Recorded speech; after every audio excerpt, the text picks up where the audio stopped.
এই ফকিহ হতে হবে, এটা জরুরিও না এবং সম্ভবও না। এটা কি না জরুরিও না এবং আসলে সম্ভবও না। নির্দিষ্ট একটা শ্রেণীর মানুষ ফকিহ হন, নির্দিষ্ট একটা শ্রেণীর মানুষ মুহাদ্দিস হন, মুফতি হন, কিন্তু আমভাবে শরীয়তের যে ফরজিয়াতের জ্ঞান, এটা আমাদের সবাইকে অর্জন করতে হবে। তলাবুল ইলমি ফরিদাতুন আলা কুল্লি মুসলিম, এটা হলো ব্যাখ্যা। এই পয়েন্টগুলো একটু লিখে নেবেন, বা যখন আমরা ইনশাআল্লাহ এটা প্রচার করব তখন যেন লিখিত আকারেও থাকে বিষয়টা। 1 নম্বর পয়েন্ট তাহলে কি, কিভাবে আমরা খেলাফা কায়েম করব? প্রথম কাজ, শরীয়তের জ্ঞান অর্জনে সচেষ্ট হওয়া, ঠিক আছে। দ্বিতীয়টা হচ্ছে ওই জ্ঞান অনুযায়ী নিজে আগে আমল করা, ইলম অনুযায়ী নিজে আমল করা। এমন কেউ খলিফা হতে পারবেই না যে নিজে ইসলামের এই ফরজিয়াত, ওয়াজিব, সুন্নাত এগুলো আমল করে না, সে কি খলিফা হতে পারবে? ইসলামে যারা খলিফা, বরেণ্য খলিফা আবু বকর রাদিয়াল্লাহু আনহু, ওমর, ওসমান, আলী, তাদের আমল আর আমাদের তাদের এক রাতের আমল আর আমাদের সারা জীবনের আমল কখন এক হবে? বলেন। সাহাবায়ে কেরাম রাদিয়াল্লাহু আনহুম আজমাইন যুদ্ধের মাঠেও মিসওয়াক করা ছাড়তেন না, সুবহানাল্লাহ। জিহাদের কাতারে দাঁড়িয়েও কি করতেন না? মিসওয়াক করা ছাড়তেন না। আর আমরা কি করি? আমরা কিছু করলে তার সাথে আবার হারাম কিছু গান লাগাই দিচ্ছি আর কি, মানুষ গানটাও শুনে ফেলতেছে। সাহাবায়ে কেরাম রাদিয়াল্লাহু আনহুম জিহাদের মাঠেও মিসওয়াক ছাড়তেন না। তাহলে ইলমের সাথে সাথে আমলটা খুব জরুরি বিষয়। আমল না থাকলে ওই তাসকিয়া আসবে না। তাসকিয়া না আসলে তার মধ্যে পরকালীন চেতনাটা অত গাঢ় থাকবে না, এবং আত্মশুদ্ধি ছাড়া কোনো ব্যক্তিকে দিয়ে সমাজ সংস্কার সম্ভব নয়। নবী সাল্লাল্লাহু আলাইহি ওয়াসাল্লামের এই যে এত সাফল্য, তার পিছনে দেখেন অন্যতম একটা কারণ কি, তিনি সবার আগে আমল করে দেখাতেন। আমাদের নবীজি এমন মানুষ ছিলেন না যে আমল করতে খালি বলতেন, বরং নিজে আগে ওটা করে দেখাতেন। কথা ঠিক কিনা? নিজে আমল করে দেখাতেন, বরং অন্যদের চেয়ে বেশি করতেন। তিনি প্রত্যেক রাতে তাহাজ্জুদ পড়তেন। আমাদের উপর প্রত্যেক রাতে তাহাজ্জুদ পড়া ফরজ না, তার উপরে কি ছিল? ফরজ। টানা রোজা রাখতেন, বলতেন যে তোমরা এত টানা রাখতে পারবে না, আল্লাহ পাক আমাকে ঘুমন্ত অবস্থায় খাওয়ান, ঘুমন্ত অবস্থায় পান করান, সুবহানাল্লাহ। তো তিনি আরো বেশি করে দেখাতেন। মানে বোঝাতে চাচ্ছি যে আমলহীন ইলমেরও কোনো মূল্য পাওয়া যাচ্ছে না। আমলবিহীন ইলম আপনার উপকার করতে পারছে না। তাহলে আমলটা বাড়াতে হবে। আল্লাহ পাক আমাদেরকে তৌফিক দান করুন। ফরজগুলো আগে পালন করা, সুন্নতের পাবন্ধ হওয়া, মুস্তাহাবগুলো না ছাড়া, চেষ্টা করা না ছাড়ার। 2 3 নম্বর হচ্ছে, দেখুন 3 নম্বরটা হচ্ছে নিজের পরিবারটা গড়া। এই ভাই একজন কথা বলেছেন একটু আগে, একজন, হ্যাঁ, পরিবার গড়ার জন্য সচেষ্ট হওয়া। তবে এটা মনে করবেন না যে পরিবারের সব সদস্যই আপনার মতোই হবে, এমনটা নাও হতে পারে। এটা ক্ষেত্র বিশেষে নাও হতে পারে, হলে আলহামদুলিল্লাহ, নূরুন আলা নূর, কিন্তু নাও হতে পারে। কারণ অনেক ক্ষেত্রে দেখা গেছে যে পরিবারের লোকজন ইসলামের বিপক্ষে অবস্থান নিয়েছে। হয় নাই? নবীর ক্ষেত্রে হয় নাই? আমাদের নবীজির ক্ষেত্রে হয় নাই? আপনারা সিরাত পড়লে তাজ্জিব হয়ে যাবেন যে ইসলামের ইতিহাসে জিহাদের মাঠে সর্বপ্রথম তীর ছুঁড়েছেন যে সাহাবী, মানে প্রথম ফায়ার করেছেন, তীর ছুঁড়েছেন যে সাহাবী, তার নাম সাদ ইবনে আবি ওয়াক্কাস রাদিয়াল্লাহু আনহু। কি নাম? 10 জন সাহাবী জান্নাতের সুসংবাদ প্রাপ্ত, তার মধ্যে একজন। কি নাম বলেন? এটা জানলেন। আবার উহুদের মাঠে যে কয়েকজন কাফের আল্লাহর নবী সাল্লাল্লাহু আলাইহি ওয়াসাল্লামের উপরে আঘাত করেছিল, তার মধ্যে একজন হচ্ছেন উতবা বিন আবি ওয়াক্কাস। কি নাম? আপনারা জানলে আজীব হবেন, তাজিব হবেন, তাজ্জিব হয়ে যাবেন যে উতবা বিন আবি ওয়াক্কাস এই সাদ ইবনে আবি ওয়াক্কাস রাদিয়াল্লাহু আনহুর ভাই। কি বুঝলেন? কি বুঝলেন? একজন 10 জন জান্নাতের সুসংবাদ প্রাপ্ত সাহাবীদের একজন, ইসলামের জন্য প্রথম তীর ছুঁড়েছেন কে? তার ভাই উতবা বিন আবি ওয়াক্কাস। কি করলেন উহুদের যুদ্ধে? তাহলে আমরা একটা আইডিওলজি পেলাম যে সবাই এক মতাদর্শের হতে হবে, এটা জরুরি। নিজের পরিবারেই হয়তো হবে না, নিজের স্ত্রীও নাও কথা শুনতে পারে, নিজের সন্তান কথা না শুনতে পারে, নিজের ভাই নাও বুঝতে পারে, আপনার ভাষা হয়তো তারা বুঝবেই না, এমনও হইতে পারে। তাই বলে আমরা তাদের উপর মেহনত করা ছাড়বো না, তাদের জন্য দোয়া করা ছাড়বো না। তাদের জন্য আমরা মেহনত করবো, দোয়া করব, বুঝানোর চেষ্টা করবো, কিন্তু জরুরি না যে সবাই বুঝবেই।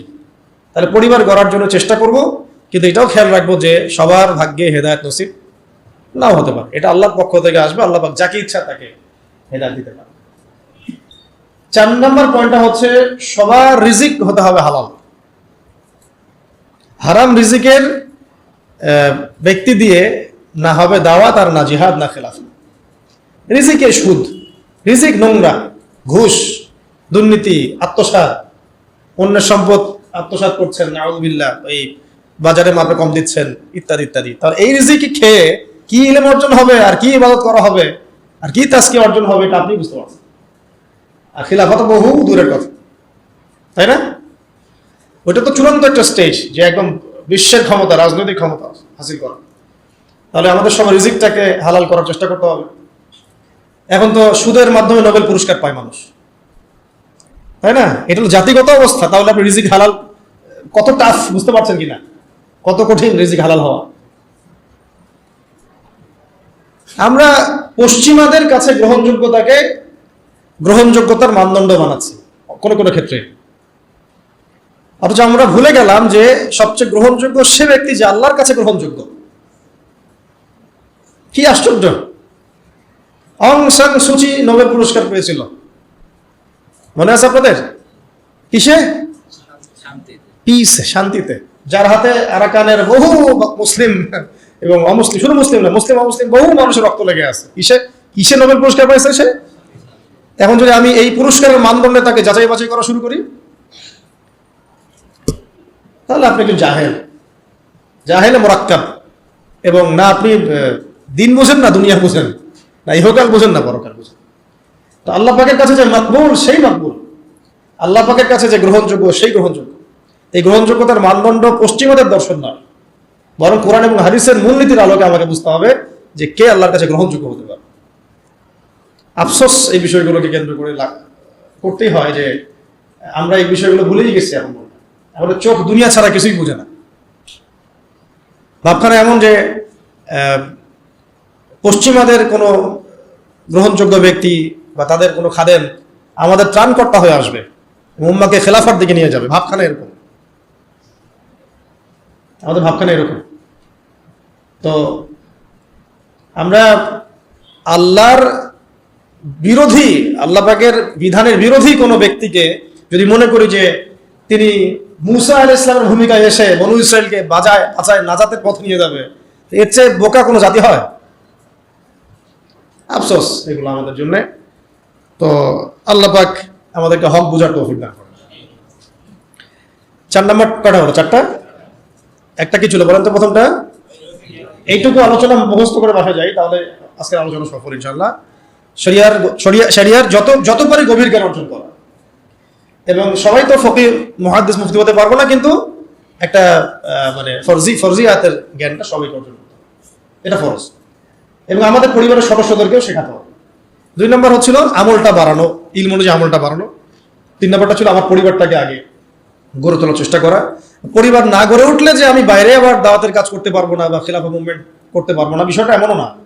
আমাদের এটাও চলবে, এই মেহনতও চলবে, আবার আমরা বাইরের মেহনত করবো।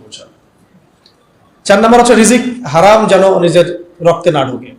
এটা খুবই সতর্কতার সাথে চলা, না হলে হারামখোরদেরকে দিয়ে খেলাফা কায়েম হয় না, কখনোই হয়নি, হবে বলে লাভ নাই।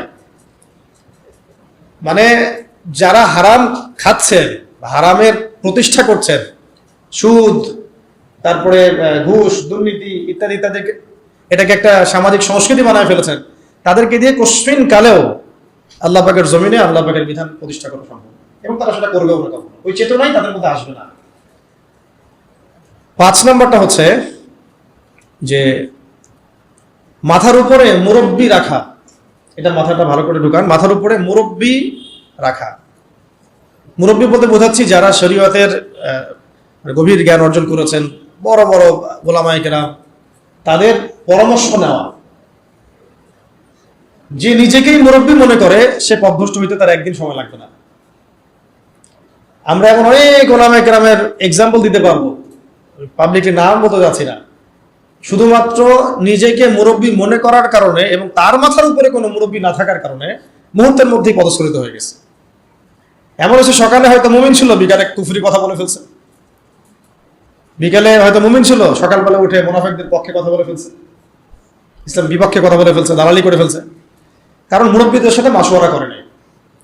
এই জন্য, আর এটা হলো তাদের কথা বললাম যারা মানে ফান্ডামেন্টাল আলেম, এরকম অনেকেই এরকম পরিস্থিতির শিকার হয়ে গেছে।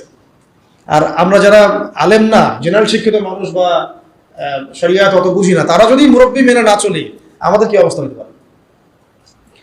তো এখন এখানে আমি চলমান প্রেক্ষাপটে একটা খালি আফসোসের কথা বলি, সবাই অনেক কিছুই হলো, অনেক কিছু হচ্ছে, আবার অনেক কিছু হবে, তাই না? কিন্তু যারা এখানে নেতৃত্ব দিচ্ছেন বা লিডিং রোল প্লে করছেন, তাদের মাথার উপরে কোন কোন মুরব্বীদেরকে তারা দেখেছেন, এটা আমি জানতে চাই। কোন কোন বরেণ্য বিদগ্ধ ওলামায়ে কেরাম আর মুরব্বীদের সাথে মাশওয়ারা করে আপনারা কাজ করছেন, এটা জানার আমার খুব ইচ্ছা। যদি করেন আলহামদুলিল্লাহ, যদি না করেন তাহলে এটা খুবই গলত একটা কাজ হচ্ছে।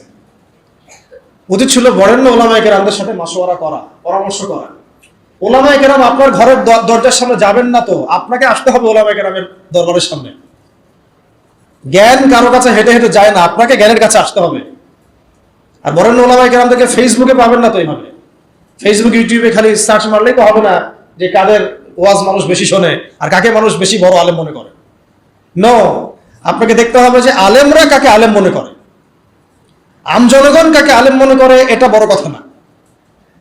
আমজনগণ যদি আলেম মনে করে ভোটাভুটি হয়, তাহলে আমি তো কালকে প্রেসিডেন্ট হইতেও পারি, আল্লাহ যদি চান। বা আরো অনেকে আছে, আজারি ভাই আছে, আমাদের আরো অনেক ভাই আছে, ভোটাভুটি নিলে তো তারাও ভালোই করবে, খারাপ হবে না, তাই না? জনপ্রিয়তা আছে, এটা সত্য মিথ্যার মানদণ্ড না। এই জনপ্রিয়তা হক আর বাতিলের মানদণ্ড কোশ্চিন গেলেও না। আপনারা দেখবেন ওলামায়ে কেরাম কাকে হক মনে করেন, ওলামায়ে কেরাম কার কাছে ইলম নিতে যান, ওলামায়ে কেরাম না কার পিছনে ছুটতেছে, ওইটা আপনি ফলো করুন। সাধারণ আমভাবে মানুষ পঙ্গ করার মতো কাকে ফলো করতেছে, কাকে হিরো মনে করতেছে, কাকে বড় সেলিব্রিটি মনে করতেছে, this is not the big deal. এটা বড় কথা না। এটা এটা ভালো হতে পারে, তার জন্য কল্যাণকর হতে পারে, আবার ফিতনাও হতে পারে। বাংলাদেশের অনেক কিছু ইসলামিক ক্ষেত্রেও, রাজনৈতিক ক্ষেত্রেও এবং সামাজিক ক্ষেত্রেও অনেক বিষয়ের সিদ্ধান্ত গৃহীত হচ্ছে ফেসবুকের মাধ্যমে। ফেসবুকে একটা হাইপ তুলে দেন, দেখা যাবে মানুষ দেখা যাচ্ছে ওইটাকে নিয়ে সারাদিন বসে আছে, ঘুরে ফিরে ওইটা সামনে আসতেছে, এটা নিয়ে সবাই লেখালেখি করতেছে, পরে ওইটার আলোকে একটা সিদ্ধান্ত বাস্তবায়ন হয়ে গেল। সুবহানাল্লাহ, সুবহানাল্লাহ, কি জাহালাত, কি ফিতনা! কেন জাহালাত ফিতনা বলছে? একটা এক্সাম্পল দিলে বুঝবেন। একটা খালি এক্সাম্পল দিব। মনে করেন এটা উমর রাদিয়াল্লাহু আনহুর শাসন, একটু মনোযোগ ধরে রাখেন। কার শাসন? উমর রাদিয়াল্লাহু আনহুর শাসনে যারা জনগণ, তারা সবাই সাহাবী না? তারা আল্লাহর রাসূলকে দেখেছেন না? এই দীর্ঘ সময় রাসূলের সহবতে ছিলেন না? ওই জামানার একজন ব্যক্তি কি এখনকার সব মানুষের চেয়ে উত্তম না? বুঝলেন কথা? কিন্তু উমর রাদিয়াল্লাহু আনহু সমস্ত সাহাবীদের সাথে এই তথাকথিত গণতান্ত্রিক পদ্ধতিতে মাশওয়ারা করতেন না। মাশওয়ারা করার জন্য ওই সাহাবীদের মধ্যে বাছাইকৃত একটা প্যানেল ছিল তার, যেটাকে বলা হতো মজলিস শুরা। কি বলা হতো? মজলিসে শুরা। তার মধ্যে বড় বড় বরেণ্য সাহাবী ছিলেন, আলী রাদিয়াল্লাহু আনহু ছিলেন, উসমান রাদিয়াল্লাহু আনহু ছিলেন, তালহা রাদিয়াল্লাহু আনহু ছিলেন, আব্দুর রহমান বিন আউফ ছিলেন রাদিয়াল্লাহু আনহু, আর কি জুবাইর ইবনে আওয়াম রাদিয়াল্লাহু আনহু ছিলেন। এরকম প্রায় 10 জন 15 জন সাহাবীর একটা প্যানেল ছিল। দেখেন, সাহাবীদের যুগেও তিনি বাছাইকৃত মানুষদের সাথে মাশওয়ারা করে সিদ্ধান্ত নিতেন। আমি কি পয়েন্ট বুঝতে পারছি? সাহাবীদের যুগেও তিনি বাছাইকৃত সাহাবীদের সাথে মাশওয়ারা করে সিদ্ধান্ত নিয়ে রাষ্ট্র পরিচালনা করতেন। আর আমরা ফেসবুকের হাইপ থেকে সিদ্ধান্ত নেই। ফেসবুকে কাকে মানুষ হিরো মনে করছে, কাকে কার ভিউজ বেশি, কার ফলোয়ার্স বেশি, কে কোন হাইপে চলছে ইত্যাদি। আউযুবিল্লাহি মিন যালিক। এই হাইপের খপ্পরে পড়লে সবসময় সিদ্ধান্ত সঠিক হবে না, বেশিরভাগ ক্ষেত্রে ভুল হতে পারে। ইসলামী সংগঠনের আমির কে হবে, এটার ফয়সালা হচ্ছে ফেসবুকে। আর ফেসবুক তো ইউজ করতেছে সবাই, মানুষ, জিন, ইনসান, গরু, ছাগল, হাঁস, মুরগি সবগুলো। যেদিন বুঝে না যে আলেম না, যে কোরআন করতে পারে, যে পারে না, সবাই ইউজ করতেছে, সবাই মতামত দিচ্ছে। আর সবার মতামত সামনে যখন আসতেছে, একটা বিশৃঙ্খল অবস্থা। একটা এক্সাম্পল দিলাম। উমর রাদিয়াল্লাহু আনহু সমস্ত সাহাবীদের মধ্যে থেকে বাছাইকৃত সাহাবীদেরকে নিয়ে মজলিসের শুরার মধ্য দিয়ে সিদ্ধান্ত নিয়ে রাষ্ট্র চালিয়েছেন বলেই তো ওই যুগটাকে বলি আমরা সোনালী যুগ। ওই জামানায় যদি ফেসবুক থাকতো তাহলে অবস্থা খারাপ ছিল। সলফে সালেহীনদের যুগে এই ফিতনাটা আসে নাই বলে তাদের চরিত্র আল্লাহ পাক হেফাজত করেছে। এখনকার যুগে যদি আবু হানিফা রাহিমাহুল্লাহ বয়ান করা শুরু করে, তার বয়ানের যে কত ভুল মানুষ ধরা শুরু করবে আল্লাহই ভালো জানে ফেসবুকে। যাই হোক, ওইটা আলাদা ইস্যু, আমি ওইদিকে আর গভীর করছি না। আমি বলতে চাচ্ছিলাম যে মাথার উপরে কি রাখা ভাই? বরেণ্য ওলামায়ে কেরামদের মুরব্বীদের একটা প্যানেল রাখা, অন্তত 5 জন 10 জন, যতজন পারেন আপনি, অন্তত একজন বলবো আমি, অন্তত কয়জন? অন্তত একজন আপনার শায়েখ থাকা উচিত, মুহাক্কিক, হকপন্থী, আলেম শায়েখ থাকা উচিত। এবং তাদেরকে আপনি ফেসবুকে খুঁজে পাবেন জরুরি না, কারণ বরেণ্য ওলামায়ে কেরামদের আমি দেখেছি তাদের 99%ই ফেসবুক ইউজ করে না। তার মানে কি বাংলাদেশে কোনো আলেম নাই? ফেসবুকে ঢুকলে তো আপনি যাদেরকে দেখছেন এরা বাদ দিয়ে কি বাংলাদেশে কোনো আলেম নাই? মুহাক্কিক ওলামায়ে কেরাম যারা আল্লাহর ওলি টাইপের মানুষ, তাদের কারোরই ফেসবুক অ্যাকাউন্ট নাই। আমি কারো ফেসবুক অ্যাকাউন্ট দেখিনি তাদের। তাহলে আমরা কিসের মানদণ্ডে কি ফয়সালা করতেছি? এখন এই মানুষগুলো কি আমার দরজায় হেঁটে হেঁটে আসবেন, না আমাদেরকে তাদের কাছে যেতে হবে? তো কই আমরা জাতিগত সিদ্ধান্ত নেওয়ার সময় কই গেলাম, কই যাচ্ছি, কোথায়? বড় খোঁজারও তো চেষ্টা করছেন। আমাকে বলেন, একটা দলিল দিই। ওই যে মুসা আলাইহিস সালাম যখন জানলেন যে তার চেয়ে একজন জ্ঞানী মানুষ আছে, মনে আছে? আল্লাহ পাক তাকে জানালেন যে তুমি সবচেয়ে জ্ঞানী মানুষ নও পৃথিবীতে, তোমার চেয়ে একজন জ্ঞানী মানুষ আছে, তার নাম খিজির। তার নাম কি? খিজির আলাইহিস সালাম। তো মুসা আলাইহিস সালাম কি বললেন যে তাকে আমার কাছে আল্লাহ পাঠাই দেন, তো আমি তার কাছ থেকে মাশওয়ারা নেই, পরামর্শ নেই, বরং বললেন যে আল্লাহ ওয়াইজ ক্বালা মুসা লিফাতাহু লা আবরাহু হাত্তা আবলুগা মাজমা আল বাহরাইন আও আমদি হুকুবা। সুবহানাল্লাহ, কি চমৎকার আয়াত! আমি বুঝাতে পারবো না আয়াতের ব্যাখ্যাটা আপনাদেরকে। যখন মুসা আলাইহিস সালাম জানলেন যে তার চেয়ে একজন জ্ঞানী মানুষ, মুহাক্কিক একজন মানুষ আছেন, আল্লাহর ওলি আছেন, হ্যাঁ, তখন তিনি বললেন, ওয়াইজ ক্বালা মুসা বলল লিফাতাহু, তার সাথে একজন যুবক ছেলে ছিলেন, ইউশা বিন নুন। তো তাকে বললেন যে লা আবরাহু, আমরা ক্লান্ত হব না, ক্ষান্ত হব না, হাত্তা আবলুগা মাজমা আল বাহরাইন, যতক্ষণ আমরা দুই সাগরের মিলনস্থলে পৌঁছাচ্ছি। আও আমদি হুকুবা, না পৌঁছাতে যদি যুগ লেগে যায় আমি হাঁটবো, তবুও আমি তাকে চাই। সুবহানাল্লাহ, সুবহানাল্লাহ। আল্লাহ পাক বলেছিলেন যে তাকে পাবা দুই সাগরের মিলনস্থলে। কোথায় পাবা?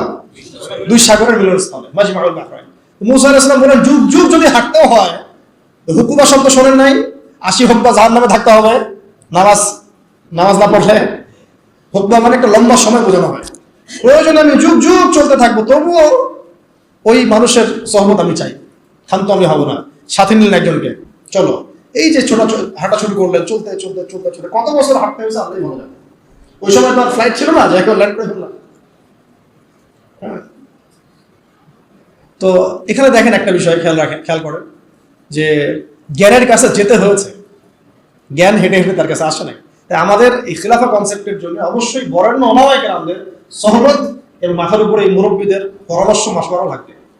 নিজেকে যদি মুরব্বী মনে করা শুরু করি, তখন পদস্খলন হতে সময় লাগবে না। আমাদের অনেক বড় ইসলামিক ব্যক্তিত্ব এবং সেলিব্রিটি এভাবে পদস্খলিত হয়ে গেছে অলরেডি, শুধু মুরব্বীদের সহবত না থাকার কারণে, নিজেকে মুরব্বী মনে করার কারণে যে আমি মুরব্বী, আমার কোনো সহবতের দরকার নেই। অথচ প্রত্যেক বরেণ্য মুরব্বীও আমরা যাদেরকে চিনি, তারাও মাথার উপরে মুরব্বী রেখে চলেন। সুবহানাল্লাহ, তাদেরও মুরব্বী আছে। এটা একটা সিলসিলা সিনাই এটা চলে আসতেছে একদম সাহাবীদের যুগ থেকে, রাসূলের যুগ থেকে। তাই 5 নম্বর পয়েন্টটা হচ্ছে আমাদেরকে কি করতে হবে ভাই? ওলামায়ে কেরামের সহবত লাগবে এবং মাথার উপর মুরব্বী রাখতে হবে। কমপক্ষে কয়জন?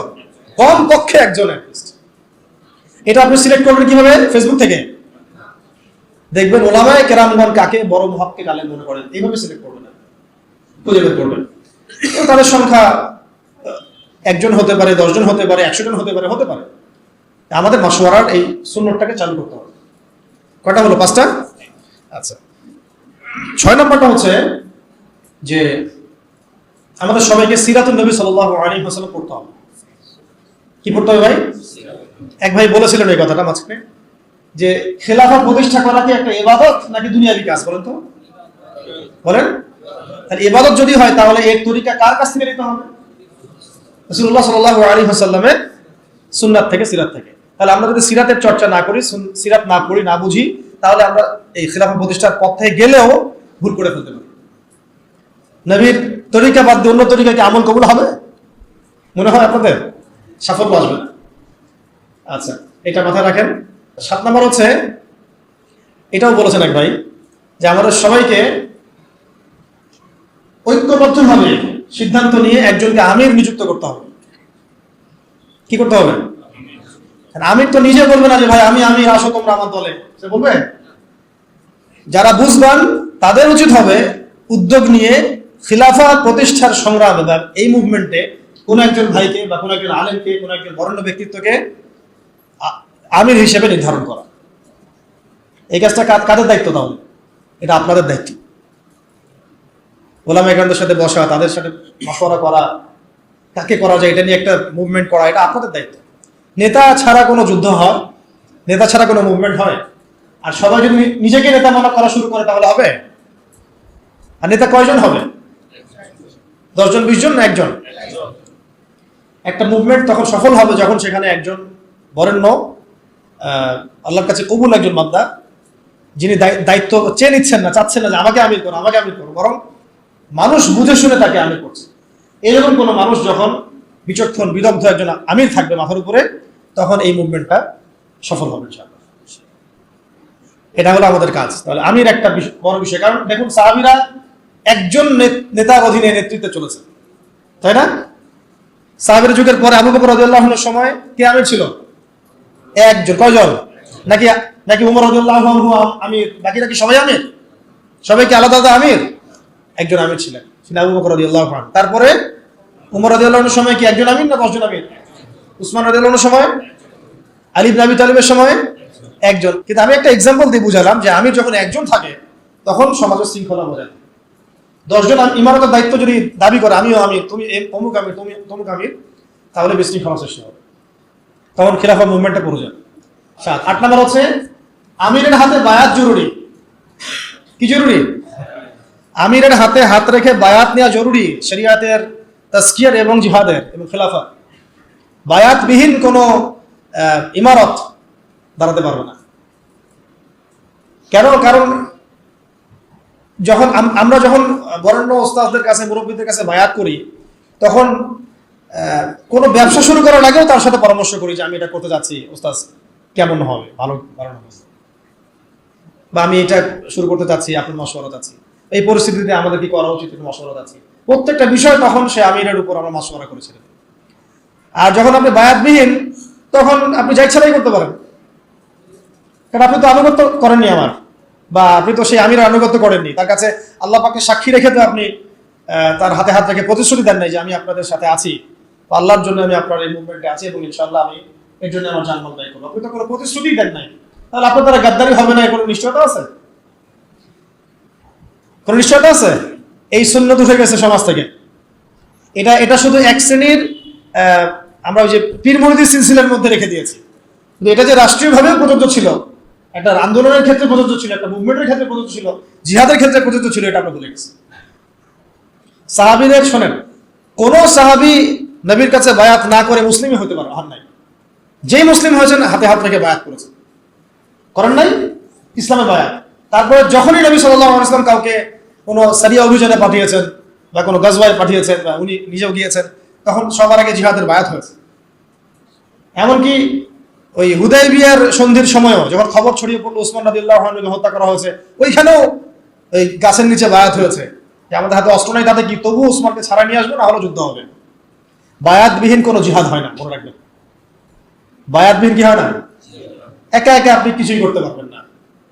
একটা জামাআ, ইমারা, আমির, সামউ ওয়া তাআ এবং বায়আ ছাড়া মুভমেন্টগুলো হয় না। এই জন্যই ওই পর্যায়ে পর্যন্ত যেতে পারছি না আমরা।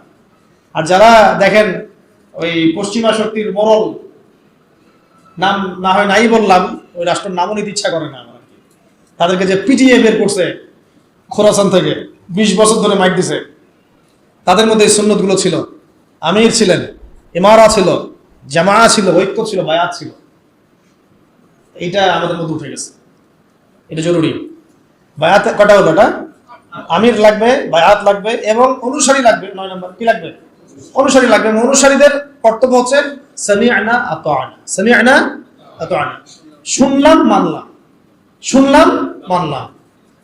হ্যাঁ, যদি আমিরের মধ্যে এমন কিছু দেখা যায় যে সে সরাসরি কোরআন সুন্নাহর বিরোধী কোনো কাজ করছে, তখন আপনার ওই কথার উপর কোনো নাই, আপনাকে শুনতে হবে না, মানতে হবে না, তখন এটা নাই।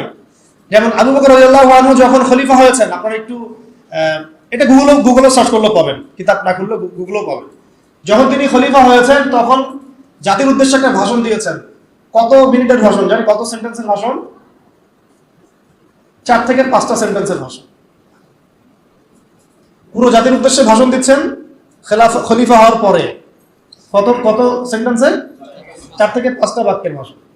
তার কোন জাতি চিন্তা করেন, আর কত মানে বড় আল্লাহর ওলি তিনি, এটাও চিন্তা করেন। আবু বকর রাদিয়াল্লাহু আনহু বলছেন যে আমি তোমাদের মধ্যে সর্বশ্রেষ্ঠ মানুষ নই, মানে আমি মনে করি না যে আমি তোমাদের মধ্যে সর্বশ্রেষ্ঠ মানুষ, কিন্তু আমাকে তোমাদের মানে আপনাদের পক্ষ থেকে এই দায়িত্ব দেওয়া হয়েছে। 1 নম্বর সেন্টেন্স শেষ। 2 নম্বর হচ্ছে আসিদকু আমানা ওয়াল কাযিবু খিয়ানা, সত্য এবং সত্যবাদিতা হচ্ছে আমানত, এবং মিথ্যা, এই যে প্রতারণা, মিথ্যা, এগুলো হচ্ছে খিয়ানত। 2টা সেন্টেন্স, ঠিক আছে? দাঈফুম মিনকুম কাওয়িউন ইনদি হাত্তা আখুযা হাক্কা লাহু ইনশাআল্লাহ, তোমাদের মধ্যে যারা দুর্বল তারাই আমার কাছে সবচেয়ে বেশি শক্তিশালী। হ্যাঁ, তোমাদের মধ্যে যারা দুর্বল তারা আমার কাছে সবচেয়ে বেশি শক্তিশালী, যতক্ষণ পর্যন্ত মানে আমি তোমাদের হকটা আদায় না করছি। আর কাওয়িউন ফিকুম মিনকুম দাঈফুন ইনদি হাত্তা আখুযা হাক্কা মিনহু ইনশাআল্লাহ, আর তোমাদের মধ্যে যারা শক্তিশালী মনে করো তারাই আমার কাছে দুর্বল, যতক্ষণ না তোমাদের কাছ থেকে আমি গরিবের হকটা আদায় না করছি। চিন্তা করেন, ভাষণ দেখছেন? কটা সেন্টেন্স হলো? আরেকটা হচ্ছে 5 নম্বর হচ্ছে যে আল্লাহ পাক ওই জাতিকে সম্মানিত করেন যে জাতি জিহাদের পথ বেছে নিয়েছে, আর যখন কোনো জাতি জিহাদের রাস্তা ছেড়ে দেয় আল্লাহ পাক তখন তাকে অসম্মানিত করেন। কত নম্বর সেন্টেন্স? 5। আর 6 নম্বর একটা সেন্টেন্স ছিল, হ্যাঁ মনে করছে, যে আর কোন জাতি তখনই ধ্বংস হয় যখন তার মধ্যে অশ্লীলতা ছড়িয়ে পড়ে। কুমু লিস-সালাতি ইয়ারহামুকুমুল্লাহ, সালাতের জন্য দাঁড়াও, আল্লাহ তোমাদের প্রতি রহম করুন। শেষ ভাষণ, জুমার আগে হয়েছে, জুমার নামাজের আগে। কথা বুঝতে পারছেন? তো আমির যেমন লাগবে এরকম অনুসারী ডাকবে। আরেকটা কথা মাঝখানে স্কিপ হয়ে গেছে, উনি বলেছিলেন যে আমি তোমাদেরকে যতক্ষণ পর্যন্ত আল্লাহ এবং তার রাসূলের দিকে চালাই ততক্ষণ তোমরা আমার আনুগত্য করবে। আমি তোমাদেরকে যতক্ষণ পর্যন্ত আল্লাহ এবং তার রাসূলের দিকে চালাই ততক্ষণ তোমরা আমার কি করবে? আনুগত্য করবে। আর আমি যদি তোমাদেরকে আল্লাহ এবং তার রাসূলের দিকে না চালাই, ঠিক আছে, আমি যদি তোমাদেরকে আল্লাহ এবং তার রাসূলের দিকে না চালাই, তাহলে ফালা তাআতা লি আলাইকুম, আমার উপরে তোমাদের কোনো আনুগত্য নাই। বুঝতে পারলাম? তবে কি সামান্য বিষয়েই যে তার আনুগত্য ছেড়ে দিতে হবে এমন না, তাকে নসিহত করতে হবে, পরামর্শ দিতে হবে, সংশোধনের চেষ্টা করতে হবে, ধৈর্য ধরতে হবে। একটা 10 নম্বর পয়েন্ট হচ্ছে যে শূরা ভিত্তিক সিদ্ধান্ত নেওয়া। কি করা? মজলিসে শূরা ভিত্তিক সিদ্ধান্ত নেওয়া। একটু আগে একটা কথা বলে এক্সাম্পল দিয়েছিলাম, ওমর রাদিয়াল্লাহু আনহু তার একটা শূরা প্যানেল ছিল না? এই শূরা প্যানেল থেকে সিদ্ধান্ত গৃহীত হতো, তারপর এটা পুরো জনগণের উপরে বাস্তবায়িত হতো। কথা বুঝতে পারছেন? তাই আমাদেরকে ওইভাবেই প্রত্যেকটা ক্ষেত্রে একটা শূরা কমিটি থাকতে হবে যারা মাশওয়ারা করে পরামর্শের মধ্য দিয়ে সিদ্ধান্ত নেবে। এটা একটা যেহেতু রাষ্ট্রীয় ব্যাপার, এটা বিভিন্ন স্তরে স্তরে ভাগ হতে পারে। যেমন কেন্দ্রীয় একটা শূরা কমিটি বা শূরা সদস্য, জেলা ভিত্তিক শূরা সদস্য, থানা ভিত্তিক শূরা সদস্য, এভাবে হয়তো একটা চেইন অফ কমান্ড থাকতে পারে, কিন্তু মূল শূরা থাকবে একটা কেন্দ্রীয়। এখান থেকেই সবকিছু ফয়সালা হচ্ছে। আপনারা কি জানেন যে বর্তমান বিশ্ব যে চলতেছে এই তাগুতি বিধান দিয়ে, শয়তানি বিধান দিয়ে, এরও একটা শূরা পরিষদ আছে? হ্যাঁ, ওটা কি? জাতিসংঘ। জাতিসংঘ চাচা বুঝতে পারছে, অবাক হইলাম।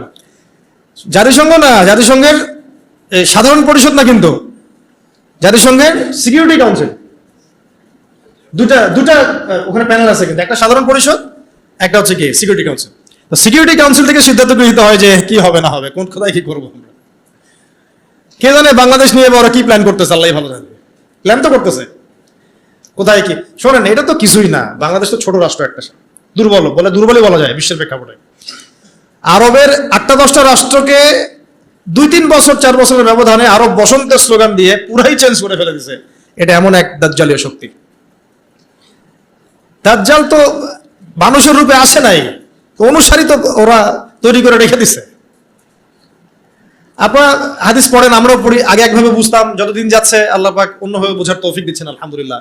দাজ্জাল যে সারা বিশ্ব চষে বেড়াবে, ওকে সারা বিশ্বের প্রত্যেক গ্রামে গ্রামে হেঁটে হেঁটে বেড়াবে, নাকি অনুসারীদের শাসন করাবে? কমন সেন্স না? সব জায়গায় যে ওকে প্রত্যেকটা নূরপুরে ওকে আসতে হবে ওর শাসন প্রতিষ্ঠা করার জন্য?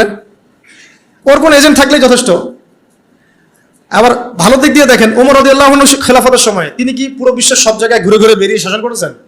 তিনি ছিলেন মদিনায় চেইন অফ কমান্ড। তার অনুসারী সাহাবায়ে কেরাম রাদিয়াল্লাহু আনহুম তারা বিভিন্ন জায়গায় তাদের কাজ করছেন, ইসলামের কাজ করছেন। এটাই তো মানে স্ট্র্যাটেজি হয়। দাজ্জাল আসে নাই, বের হয় নাই, তো কি হয়েছে? ওর অনুসারী তো অ্যাক্টিভ সবাই। তো 10 নম্বরটা বলছিলাম কি ভাই, আমাদের মজলিসে শূরাভিত্তিক সিদ্ধান্ত নিতে হবে। শূরাভিত্তিক সিদ্ধান্ত ছাড়া আমরা আগাতে পারবো না। এবং এটা এই শূরা সদস্য আপনি নির্ধারণ করবেন কিসের ভিত্তিতে? টাকা পয়সা, ইলম, আমল, তাজকিয়া, পরহেজগারিতা এবং তার বিচক্ষণতা, প্রজ্ঞা, এগুলোর ভিত্তিতে এটা বিচার করা হয়। এখানে একজন ব্যক্তি থাকতে পারেন যার বয়স 20 বছর, এমন ব্যক্তিও মজলিসে শূরায় থাকতে পারে, তার যদি জ্ঞান, প্রজ্ঞা, বিচক্ষণতা থাকে, কোনো সমস্যা নাই, আমল থাকে। আবার এমন একজন ব্যক্তি যার বয়স 50, 60, 70, তিনিও থাকতে পারেন। এটা সিদ্ধান্ত টাকা পয়সা, পদ, পদবী, ক্ষমতার ভিত্তিতে হবে না, যেটা আমাদের এখানে সুন্নত হয়ে গেছে, নাউযুবিল্লাহ। আপনারা কি জানেন ওমর রাদিয়াল্লাহু আনহুর যুগে তিনি একজনকে খুব কাছে রাখতেন, এক সাহাবীকে, যদিও তার বয়স তখন অনেক কম ছিল, মানে কম বলতে মোটামুটি কম ছিল। তার নাম আব্দুল্লাহ বিন আব্বাস রাদিয়াল্লাহু আনহু। আব্দুল্লাহ বিন আব্বাস রাদিয়াল্লাহু আনহু আল্লাহ নবী সাল্লাল্লাহু আলাইহি ওয়াসাল্লামের চাচাতো ভাই। তার বয়স কিন্তু অন্য সাহাবীদের চেয়ে বেশি ছিল না, তিনি তাকে কাছে রাখতেন। কারণ কি জানেন? কারণ নবীজি সাল্লাল্লাহু আলাইহি ওয়াসাল্লাম তারই চাচাতো ভাইয়ের বুকে মাথায় হাত রেখে একটা দোয়া করে দিয়েছিলেন। আমাদের নবীজি একদিন রাত্রেবেলা উঠে ইস্তেঞ্জা করতে গিয়েছেন, বের হয়ে দেখেন যে কেউ একজন তার জন্য অজুর পানি রেখে দিচ্ছে। ঠিক আছে, তো নবীজি অবাক হয়ে গেছেন, কে পানি রাখছে এখানে আমার জন্য? তো আব্দুল্লাহ বিন আব্বাস রাদিয়াল্লাহু আনহু বললেন যে আমি রাখছি। ছোট তখন তিনি, 10, 12, 14 বছর বয়স। কত বিচক্ষণ, কেয়ারফুল দেখেন যে নবীজি ইস্তেঞ্জা গেছেন, আমি একটু খেদমত করে দিই, একটু পানি আগায় দিই। তো এই পানিটা পেয়ে নবী সাল্লাল্লাহু আলাইহি ওয়াসাল্লাম তাকে বুকে জড়ায় ধরে মাথায় হাত বুলায় দোয়া করছিলেন সাল্লাল্লাহু আলাইহি ওয়াসাল্লাম যে আল্লাহুম্মা ফাক্কিহহু ফিদ-দীন ওয়া আল্লিমহু তা'ওয়িল।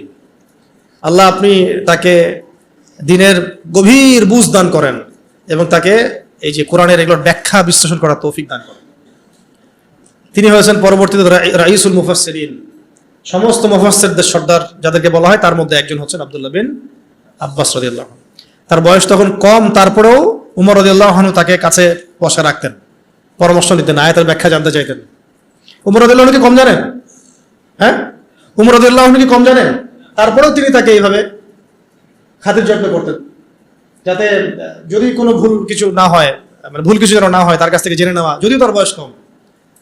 আর এখন তো মানে আহলুল ইলমদেরকে মূল্যায়নই করেন না আপনারা। হুজুররা কোথায় ছিল? বক্তব্যটা এরকম নাকি? হুজুরদের দিয়ে কি হবে? হুজুরদের সাথে এসবের কি সম্পর্ক? রাজনীতির সাথে হুজুরের কি সম্পর্ক? ওখানে আমরা যাব কেন? তাদের কাছে মাশওয়ারা নিব কেন? আমরা কি কম বুঝি? আমাদের মাশওয়ারা দেওয়ার জন্য জাতিসংঘ আছে, হ্যাঁ, ইসরায়েল আছে, আমেরিকা আছে, পশ্চিমা বিশ্ব আছে। আমরা IMF থেকে লোন নিয়ে আসবো, যাকাতের কি দরকার আছে? হুজুরটা বললেই হবে? ভাবখানা এরকম আর কি। এই জন্য এই জাতির এই দুর্দশা হচ্ছে। আল্লাহ পাক যেন যারা বুঝে নাই, মানে যারা এখন বর্তমান, তাদেরকে যেন বোঝার তৌফিক দান করে। আমরা দোয়া করবো সবার জন্য। আমরা কারো দুশ্মনী কারোর সাথে আমাদের নাই, কিন্তু আমরা হকের পক্ষে থাকবো সবসময়, বাতিলের বিপক্ষে থাকবো সবসময়, আমরা মাজলুমের পক্ষে থাকবো এবং জালেমের বিপক্ষে, সে যেই হোক না কেন, হুয়েভার হি ইজ, আমরা মাজলুমের পক্ষে, জালেমের বিপক্ষে, সোজা কথা, সে যেই হোক। সূরা থাকতে হবে এবং সূরার মধ্যে এইভাবে বিচক্ষণ জ্ঞানী ব্যক্তিদেরকে স্থান দিয়ে আমাদেরকে চলতে হবে, মাশওয়ারা করে।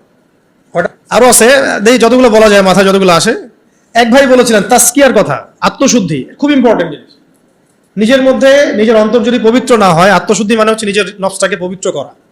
নফসের মধ্যে কারো প্রতি হিংসা, বিদ্বেষ, এগুলো রাখা যাবে না। একেবারে আমরা বলি একটা কথা, সাদা মনের মানুষ, এই সাদা মনের মানুষ হতে হবে। তাজকিয়ার আত্মশুদ্ধি থাকবে, নূর থাকবে কলবে।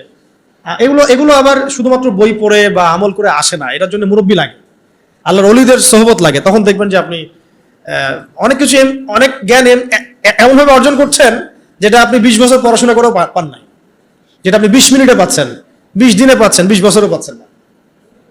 তো আত্মশুদ্ধি অর্জন করার জন্য সাহাবীরা কি করতেন? সবসময় নবীর কাছে গিয়ে পড়ে থাকতেন। খেয়াল করেন নাই? যখন একটু ফুরসত পেতেন, কাজকর্ম শেষ, মসজিদে নবীর কাছে কথা শুনতেন, বসতেন, যোগাযোগ রাখতেন। আমাদের ওলামা ইকরামদের সাথে কানেকশনই বা কোথায়? কানেকশন উঠে গেছে না এখন খুব বেশি, কানেকশন ফোনে। আর এটা নিয়ে আমি আরেকটা লেকচার দিব ইনশাআল্লাহ, যে এটা কি পরিমাণ ফিতনার একটা জগৎ। এই কারো চরিত্র নষ্ট করতে বাকি রাখবে না, এবং দুশ্চরিত্র ব্যক্তিকে গাছে উঠাইতেও বাকি রাখবে না। হককে বাতিল বানায় ফেলতে পারে, বাতিলকে হক বানায় ফেলতে পারে। এতই ফিতনাময়, এতটাই ফিতনাময়। তো আমাদের মুরব্বীদের সাথে সোহবতের সাথে সাথে তাসকিয়া, আত্মশুদ্ধি অর্জন করার চেষ্টা করতে হবে। এর জন্য ওলামা কেরাম বলেন পরকালের ফিকির করা, মৌতের কথা স্মরণ করা, বেশি বেশি জিকির করা, কোরআন তেলাওয়াত বাড়ায় দেওয়া, তারপরে মুরব্বীদের সাথে দেখা সাক্ষাৎ করা, আলেমদের সাথে যোগাযোগ রাখা। যখনই মনটা একটু দুনিয়াবি ভাব আসতেছে তখনই চলে যাওয়া, দে ওস্তাদ আসলে মনটার মধ্যে অস্থিরতা কাজ করতেছে, মনে হচ্ছে ইমান কমে যাচ্ছে, আমল কমে যাচ্ছে, পরামর্শ দেন, এইভাবে অস্থির থাকা। হুযায়ফা রাদিয়াল্লাহু আনহুর ঘটনা মনে আছে না? উনি মনে করছিলেন যে একদিন আমি কি মুনাফিক হয়ে গেলাম কিনা, আল্লাহ নবীর কাছে গিয়ে বসলে জান্নাত জাহান্নাম মনে হয় চোখে দেখতেছি, বাসায় গেলে মনে হয় যে দুনিয়ার কাজে ঢুকে গেছি। মনে আছে না হাদিসটা? ফাজাল আমার বই তো আছে।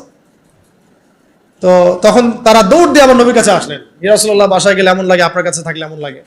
নবীজি বললেন যে এটা স্বাভাবিক, এটা স্বাভাবিক, কারণ তোমরা যদি সবসময় ওই একই হালতেই থাকতা তাহলে তো তোমরা ফেরেশতা হয়ে যাইতা। এই যে ওনাদের ফিকির যে কি হলো, আমি কি মুনাফিক হয়ে গেলাম কিনা, এটা যোগাযোগটা রাখা। এবং আমি বারবার একটা কথা বলতেছি, জ্ঞান আপনার ঘরের দরজা আসবে না, আপনাকে জ্ঞানের কাছে যাইতে হবে, খুঁজে বের করতে হবে, এবং আল্লাহর কাছে কান্নাকাটি করে দোয়া করতে হবে যে আল্লাহ আমাকে সেরকম মুহাক্কিক আলেম, ওইরকম মুহাক্কিক আল্লাহর ওলির সোহবত আল্লাহ তুমি নসিব করো, ওই রকম মানুষদের পরামর্শ নিয়ে চলার তৌফিক দান করো। ঠিক আছে, কটা হচ্ছে? আচ্ছা, এবার আসি, এগুলো একটু স্ট্রং, একটা বলে শেষ করতেছি। 12 নম্বর হচ্ছে শারীরিক এবং মানসিকভাবে শক্তিশালী হওয়া। কি ঘুমাসছে? ঘুমাসলে একটা কাজ করেন, জায়গা পরিবর্তন করেন। এটা কিন্তু ঘুম চলে যাওয়ার একটা সুন্নাত, জায়গা পরিবর্তন করলে ঘুম চলে যাবে। 12 না, এটা শারীরিক মানসিক দুই দিক থেকেই শক্তিশালী হওয়ার চেষ্টা করা। কারণ ইসলামের সুন্নত এটা নয় যে আমি গিয়ে মায়ের খাবো।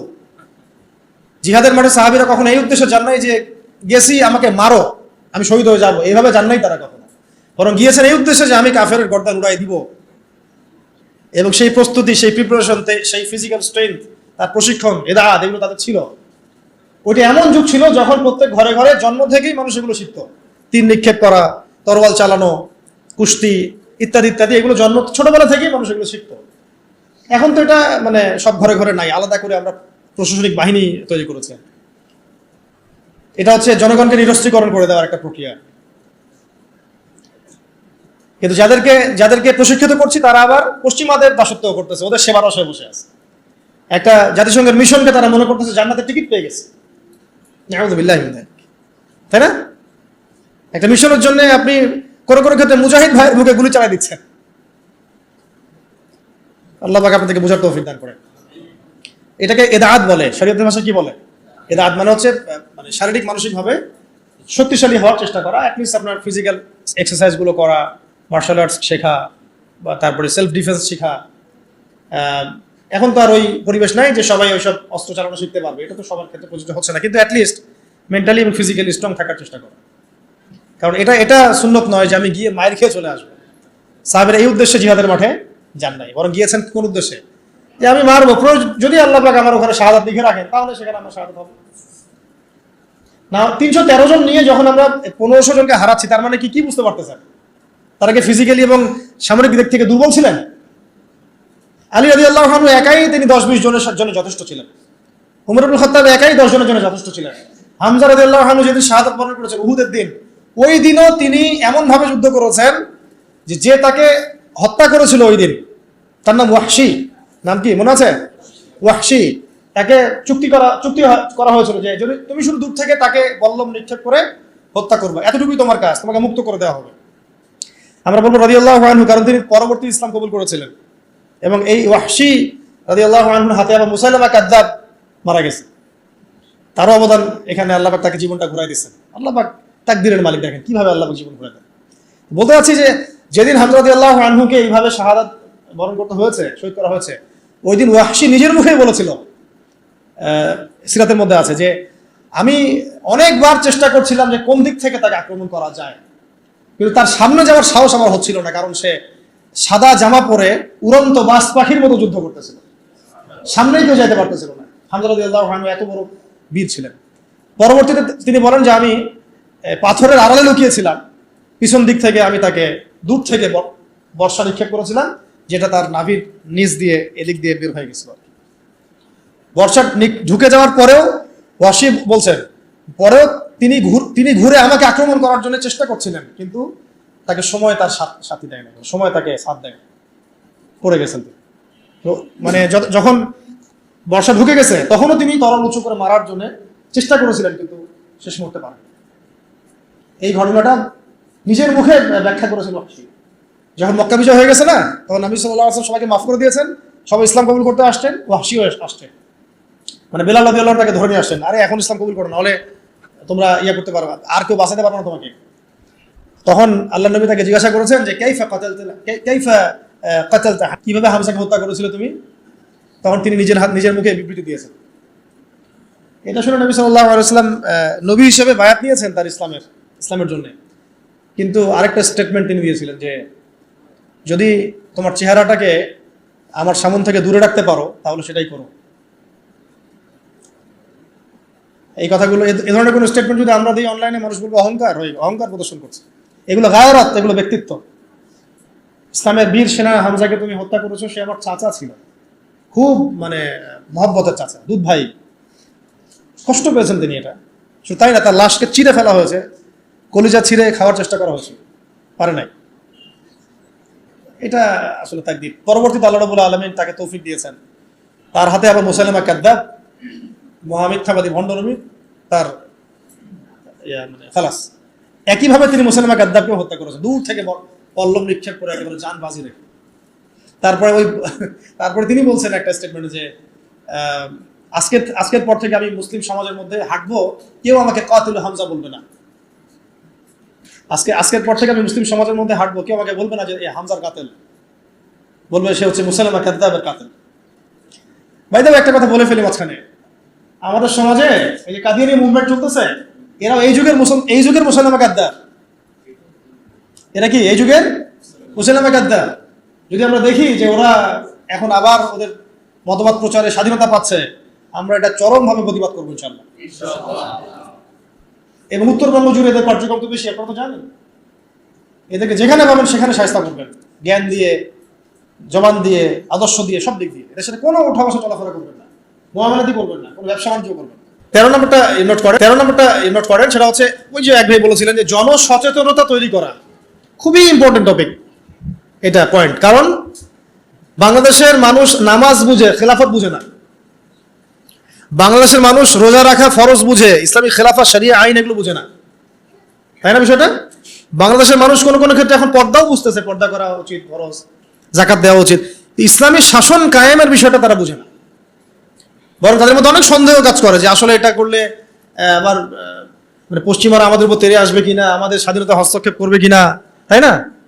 এইটা তাইলে এই খিলাফার সুফল, উপকারিতা এবং এটা না থাকার কুফলটা জনগণের মাঝে প্রচার করা, ব্যাপকভাবে দাওয়াতের মধ্যে এটা নিয়ে আসা, এই শব্দগুলো ব্যবহার করা।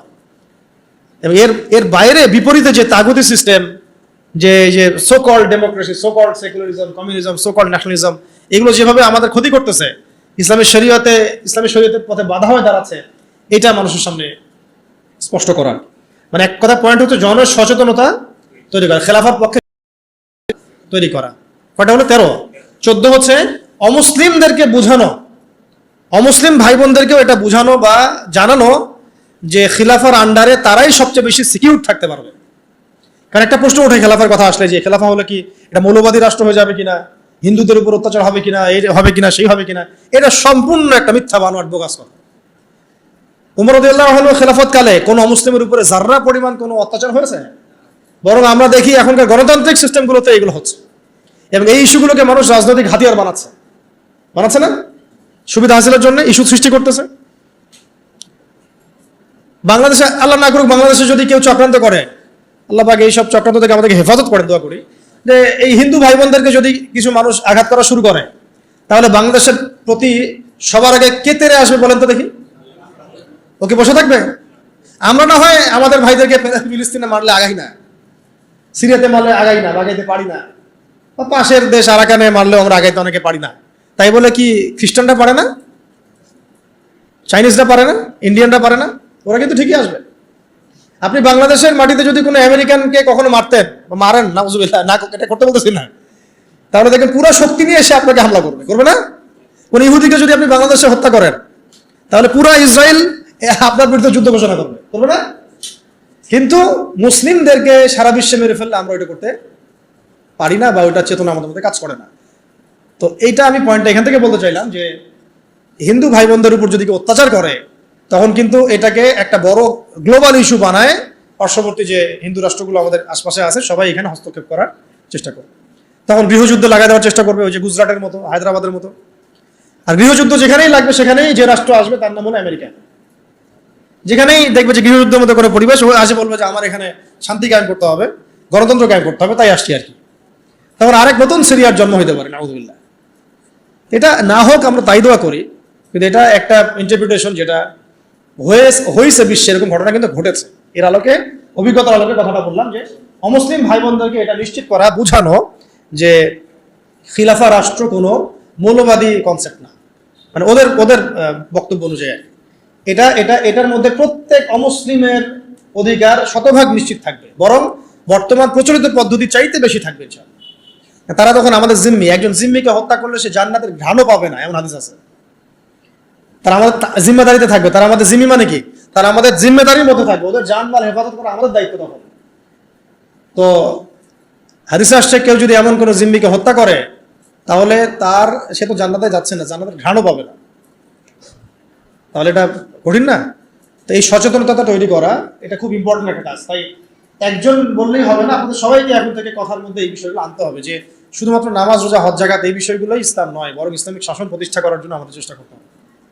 ইসলামী ল, ইসলামী শরিয়া আইন, ইসলামিক খিলাফা কনসেপ্ট, এই কনসেপ্টটা সবাইকে বুঝানো। আমি খুব আশা করেছিলাম যে এই ধাক্কায় হয়তো ইসলামী খিলাফতের দিকে হয়তো আমরা একটু মুভ করতে পারতে পারি, কিন্তু আবারও হতাশ হলাম, চরমভাবে হতাশ হলাম। আমরা দেখলাম যে মাজলুমের বিজয় হলো, জালেমের পতন হলো, এরকম করে আমরা দেখলাম।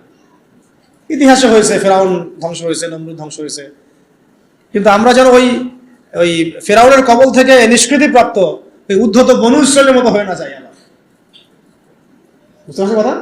ফেরাউনের কবল থেকে মুক্তি পাওয়ার মাত্র 40 দিনের মাথায় বনু ইসরায়েল বাছুর পূজা শুরু করছিল। কত দিনের মাথায়? আর আমরা তো 40 দিন লাগে নাই, 7 দিনের মাথায় আমরা মাশাআল্লাহ ট্রান্সজেন্ডার, সুদ, পশ্চিমাদের দাস, এমন কিছু মানুষকে আমরা আমাদের মাথার উপরে নিয়ে চলে আসলাম। আল্লাহ আমাদেরকে বোঝার তৌফিক দান। এখন আমরা আশা করছিলাম যে এই মুভমেন্টগুলোর মধ্য দিয়ে হয়তোবা, যেহেতু এখানে ওলামা একরাম সম্পৃক্ত ছিলেন, বড় বড় সংগঠনগুলো সক্রিয় অংশগ্রহণ করেছেন, কেউ বলেছেন, কেউ লিখেছেন ইত্যাদি, এবং ছাত্র জনতা সবাই আমভাবে ছিলেন, যে হয়তোবা তাদেরকে বোঝানো যাবে যে ইসলামিক বিষয়গুলো বাস্তবায়ন করা এটাই মুখ্য সময়। কিন্তু আমরা আবারও হতাশ হলাম। জানি না ভবিষ্যতে কি হবে, তবে আমার আশঙ্কা যে খিলাফা স্টেট এভাবে বাস্তবায়িত হবে না। কারণ ওই কনসেপ্টটা, এই প্রজন্ম অনেক কিছু করছে, সাহসিকতা দেখাচ্ছে, ওদের মধ্যে উদ্যম আছে, সাহস আছে, জীবন দেওয়ার মানসিকতা আছে, কিন্তু ওদেরকে আমরা তাওহীদ বুঝাতে পারতেছি না, তাই না? ওরা দেশপ্রেমে করতেছে, জালেমের বিরুদ্ধে দাঁড়াচ্ছে, জালেমের বিরুদ্ধে দাঁড়ায় গেছে, তারা দেশপ্রেমের চেতনায় লালন করতেছে, অন্যায় সহ্য করতেছে না, সাহস দেখাচ্ছে, ওদের বুদ্ধি আছে, ওদের মাশাআল্লাহ ওদের ডেডিকেশন আছে, সবকিছু আছে। তাওহীদ বুঝাতে পারছি না আমরা যে এই কাজগুলো করতে হবে আল্লাহর জমিনে, আল্লাহর হুকুম কায়েমের জন্য, আল্লাহর জমিনে গণতন্ত্র কায়েম করার জন্য না, আল্লাহর জমিনে এই তথাকথিত জাতীয়তাবাদ আর ধর্মনিরপেক্ষতা কায়েম করার জন্য না। এই ডেডিকেশনগুলোই দরকার আমাদের আল্লাহর জমিনে খিলাফা কায়েম করার জন্য। এই মেসেজটা আমরা ইয়াং জেনারেশনকে দিতে চাই, বা দেওয়া উচিত। এইটার জন্য আমাদের সবার কথা বলা উচিত, কারণ আমার বিশ্বাস এদেরকে তারা হবে ইনশাআল্লাহ। যা তারা করে দেখিয়েছে, আমাদের বিশ্বাস এই জেনারেশনকে দিয়ে হবে ইনশাআল্লাহ সবার। তবে তাদেরকে তো ছোটবেলা থেকে এইসব বোঝানো হয়নি, পড়ানো হয়নি, জানানো হয়নি, তারা তো ওই ধাঁচে বড় হয়ে ওঠে নাই। একটা হাদিস মনে রাখবেন, তাহলে আপনাদেরকে এটা বুঝতে সুবিধা হবে। একজন ব্যক্তি এসে জিজ্ঞাসা করেছিলেন, হাদিসটা দিয়ে দিই অনলাইনে, যে ইয়া রাসূলুল্লাহ সাল্লাল্লাহু আলাইহি ওয়াসাল্লাম, কে শহীদ, কে? একজন বলছেন, ইয়া রাসূলুল্লাহ, একজন ব্যক্তি যুদ্ধে গিয়েছে জাতির জন্যে, একজন গিয়েছে বীরত্ব প্রদর্শনের জন্যে, একজন গিয়েছে বাহবা পাওয়ার জন্যে, কে শহীদ? নবীজি বলছেন এক বাক্যে, মান কাতালা লিতাকুনা কালিমাতুল্লাহি হিয়াল উলিয়া ফাহুয়া ফি সাবিলিল্লাহ।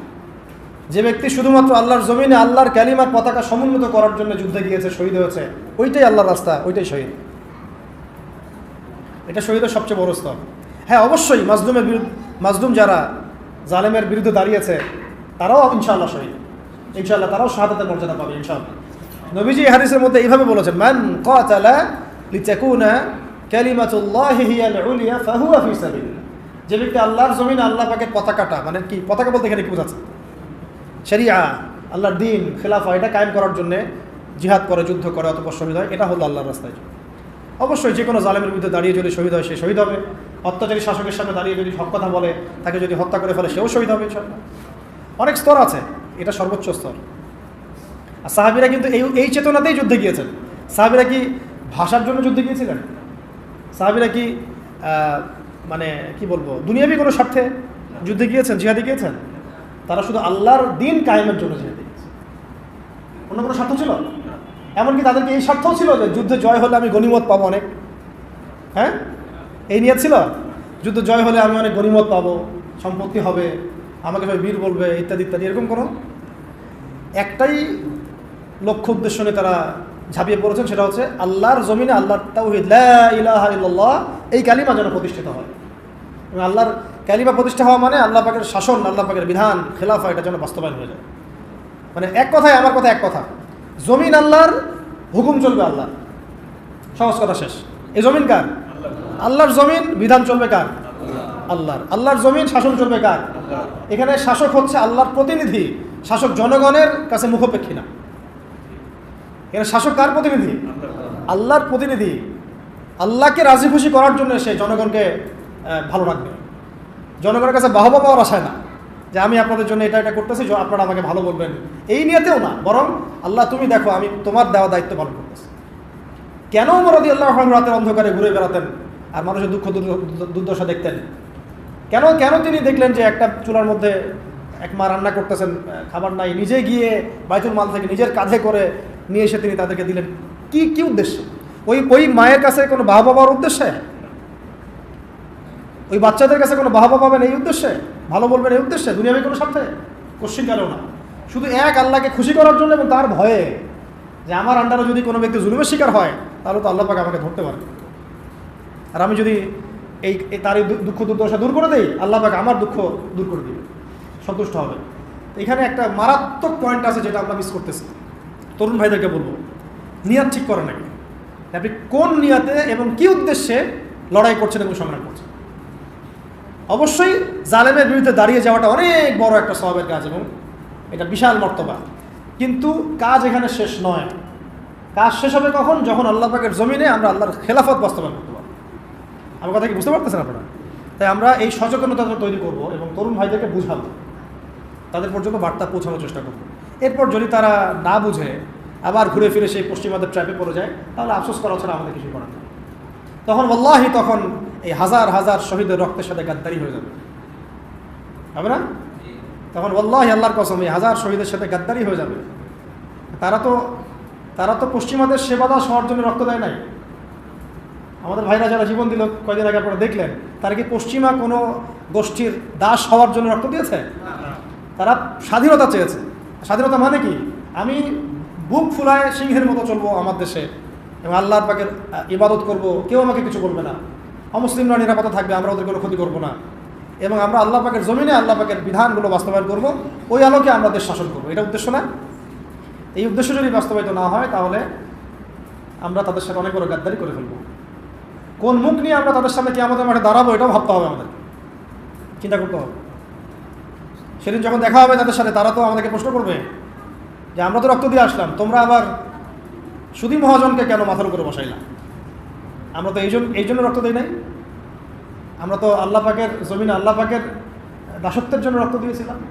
গাদ্দারি করেন না শহীদ ভাইদের সাথে। আমি জানি মাশওয়ারা আপনারা ওলামায়ে কেরাম, বরেণ্য ওলামায়ে কেরামদের সাথে করছেন না, অন্য থিঙ্ক ট্যাঙ্ক আছে আপনাদের, কিন্তু আল্লাহ না করুক, দোয়া করি এমনটা যেন না হয়। আপনাদের প্রতিভা, সাহস, ধৈর্য এবং এই যে বীরত্ব, এটাকে যেন একটা স্বার্থান্বেষী মহল তাদের নিজস্ব এজেন্ডা বাস্তবায়নে ব্যবহার করতে না পারে, খেয়াল রাখবেন এই জিনিসটা। আল্লাহ পাক আপনাদেরকে বোঝার তৌফিক দান। তা আমাদের এই জিনিসটা খেয়াল রাখতে হবে যে আমাদের নিয়াতটা এটা থাকবে, অমুসলিমদেরকে বোঝানো যেন খেলাফার আন্ডারে তারাও শান্তি শৃঙ্খলার সাথে থাকতে পারবে, এটাতে কোনো সমস্যা নাই। বরং আপনারাই বলেন যে একটা এলাকায় খুব চুরি হচ্ছে মনে করেন, যদি জুমার দিন জুমার নামাজের পরে একটা চোরকে সামনে ধরে সব জনগণের সামনে হাতটা দিয়ে কেটে কবজি পর্যন্ত, চুরি তো নিশ্চয়ই বাড়বে আরও নাকি?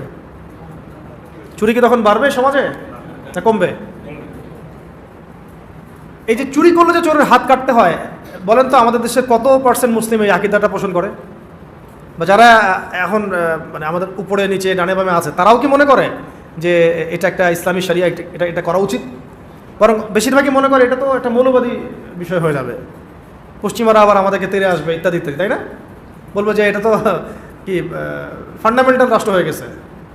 ওরা তো কখনোই চাইবে না একটা রাষ্ট্র খিলাফা কায়েম হোক, তারা চাবে মডারেট ইসলাম যেন প্রতিষ্ঠিত হয়। মডারেট ইসলাম মানে কি, যেটা পশ্চিমাদের স্বার্থ রক্ষা করবে আবার এদিকে নামাজ রোজাও করবে, পশ্চিমাদের স্বার্থ রক্ষা করবে আবার নামাজ রোজা হজ জাকাতও চালু থাকবে। এই ইসলাম তারা পছন্দ করে, এই ধরনের আলেমদেরকে তারা পছন্দ করে, এই ধরনের ইসলামিক সেলিব্রিটিকে তারা পছন্দ করে, ব্যক্তিদেরকে পছন্দ করে। আর আমরা যখনই বলবো যে না আমরা ওদের সেবা দাস হবো না, আল্লাহ পাকের জমিনে আল্লাহ পাকের শরিয়া বাস্তবায়ন করতে হবে খিলাফা, তখন আমাদেরকে এরা বলবে এরা পাহাড়ি মোল্লা। এরা কারা? আরে তোমরা তো সাক্ষী আছো, ওই পাহাড়ি মোল্লারা যখন রাষ্ট্র ক্ষমতায় গিয়েছে ওরা সিংহের মতো গেছে, পশ্চিমাদের সেবাদাস হয়ে যায় নাই। ওরা সিংহের মতোই ছিল, সিংহের মতোই যুদ্ধ করছে, সিংহের মতোই শাসন ক্ষমতাও পাইছে। ওদেরকে কারোর সাথে নিগোশিয়েট করতে হয় নাই যে আমাদেরকে একটা আলেম কোঠা দাও রাষ্ট্র চালাই, তুমি আমাকে কোঠা দাও আর কে। বরং ওলামাই কেরাম বা মুজাহিদ ভাইরা তারা সিদ্ধান্ত নেবে যে কারা থাকবে প্যানেলে, কারা থাকবে না। তুমি সিদ্ধান্ত দেওয়ার পশ্চিমারা কে? সিদ্ধান্ত দেওয়ার পশ্চিমারা কে? আপনি লড়ছেন, স্বাধীন আপনি করছেন, সংগ্রাম আপনার, সিদ্ধান্ত ওরা দেওয়ার কে? এই জিনিসগুলো আমরা বুঝতে পারতেছি না। তো এই আমাদের জেনারেশনকে এটা জানানো বোঝানো যে ইসলামিক লজ যেগুলো আছে, হাত কাটা, রজম, এই জিনার শাস্তি, চুরির শাস্তি, মদের শাস্তি, তারপরে যে ব্যভিচারের শাস্তি, ধর্ষণের শাস্তি, বা এই যে একজনকে হত্যা করে ফেললো নিরীহ মানুষ মাজলুম, তার কেসাস, এই হুদুদ কেসাস, এগুলো বোঝানো, শব্দগুলো পরিচিত করা দরকার। তাগুত, হুদুদ, কিসাস, শরিয়া, ইমারা, খেলাফা শব্দগুলা কি করা দরকার? পরিচিত করা দরকার। মানুষ তো জানেই না শব্দগুলো, বুঝতেই পারতেছে না শব্দগুলো। এখন আমি একা বা 10 জন 20 জন মানুষ বললে কি সবাই জানবে? সবাইকে বলতে হবে, সবাইকে বলতে হবে, কথা নেই, এগুলো নিয়ে সবাইকে কথা বলতে হবে। হয়তোবা আগামীকালকে খেলাফত কায়েম হবে না, কিন্তু আপনারা আমরা যদি এই মেহনতটা চালু করে মানুষকে এই খেলাফার ফজিলত বুঝাতে পারি এবং এটা না থাকার কুফল বুঝাতে পারি, কে জানে 20 বছর পর হয়তো হবে ইনশাআল্লাহ। 15 বছর 16 বছরের একটা সিলসিলা 15 সেকেন্ডের মধ্যে চলে যায় নাই, 15 দিনের মধ্যে চলে যায় নাই, উঠে যায় নাই। এই তো কয়দিন আগে কি মনে হচ্ছিল, এখন মানুষ কি মনে করতেছে? কি আকাশ আসমান জমির পার্থক্য, কি ছিল আর কি হলো? তাহলে কার পরিকল্পনা? তাহলে আমরা হয়তো আগামীকাল খেলাফত কায়েম করতে হয়তো পারবেন না, নাও পারতে পারেন, ইল্লা মাশাআল্লাহ। কিন্তু এই বিষয়গুলো যখন মানুষ জানবে, আলোচনা হবে, চর্চিত হবে, একদিন না একদিন তো হবে ইনশাআল্লাহ। এটাই আমাদের কাজ, প্ল্যাটফর্ম তৈরি করা। তাহলে ইলমের সাথে আমল, তাজকিয়া, তারপরে ওলামায়ে কেরামদের সোহবত, মুরব্বি রাখা, মাশওয়ারা করা, আমি নির্ধারণ করা, তারপর সুরাভিত্তিক পরামর্শ করা, হালাল খাওয়া, এদাত মানে ফিজিক্যালি ফিট থাকা, এবং সিরাতের চর্চা বলছি কেন, কারণ সিরাতের মধ্যেই সব কিছু লিখাই আছে কীভাবে আপনাকে করতে হবে। এবং ব্যাপক দাওয়াতি কাজ করা, সচেতনতা মানে দাওয়াতি কাজ করা, এবং দাওয়াতের সাথে সাথে জিহাদের প্রস্তুতি রাখা, এটা শেষ কথা। দাওয়াতের সাথে সাথে কী রাখা? জিহাদের প্রস্তুতি রাখা। দেখেন শেষ কথা, এগুলো শেষের দিকের কথা, যে মক্কায় হচ্ছিল না, সাহাবীরা আবিসিনিয়া চলে গেলেন, নবীজি তায়েফে গেলেন। কে জানতো যে মদিনা থেকে 6 জন ব্যক্তি আসবেন, সেখানে আবার ইসলাম পৌঁছাবে, সেখানে ইসলামিক রাষ্ট্র কায়েম হবে? কে জানতো? দেখেন দাওয়াতের মধ্য দিয়ে ইসলামিক রাষ্ট্রটা কায়েম হয়েছে, আর ওইটা একটা ইমারা প্রতিষ্ঠা হয়েছে। তারপরে দেখেন পুরো আরবের মধ্যে যে ইসলামিক খেলাফার রূপরেখাটা, এটা কিন্তু শুধু দাওয়াতের মাধ্যমে তখন হয়নি, সাথে সাথে জিহাদও লেগেছে। আল্লাহ নবী সাল্লাল্লাহু আলাইহি ওয়াসাল্লাম মদিনার এই 9-10 বছরে কয়টা যুদ্ধ করেছেন আপনারা জানেন? 81টা বা 87টা এরকম আর কি পরিসংখ্যান। নিজে করেছেন, নিজে। আমি সিরাত পড়েছি এবং সিরাতের আমি খুব ভালো স্টুডেন্ট, এবং আল্লাহর রহমতে আমরা সিরাত পড়াচ্ছি অনেক মানুষকে, আলহামদুলিল্লাহ। সিরাতটাকে আমি খুব গভীরভাবে পড়ার চেষ্টা করি, কারণ এখানেই সলিউশনগুলো দেওয়া আছে। প্রতি 1 থেকে 1.5 মাসেই যুদ্ধ হয়েছে, যুদ্ধের উপর যুদ্ধ। 9 বছর আপনি পড়েন মাদানী জীবন, 9 বছর মাদানী জীবন পড়ে দেখেন, প্রতি মাসে মাসেই যুদ্ধ হয়েছে, কমপক্ষে 80টা। এটাতে নবী সাল্লাল্লাহু আলাইহি ওয়াসাল্লাম নিজে উপস্থিত, সারিয়া গাজওয়া মিলে, আর সারিয়া হিসাব করলে আরও বেশি হবে, এটা গাজওয়ার কথা বলছি।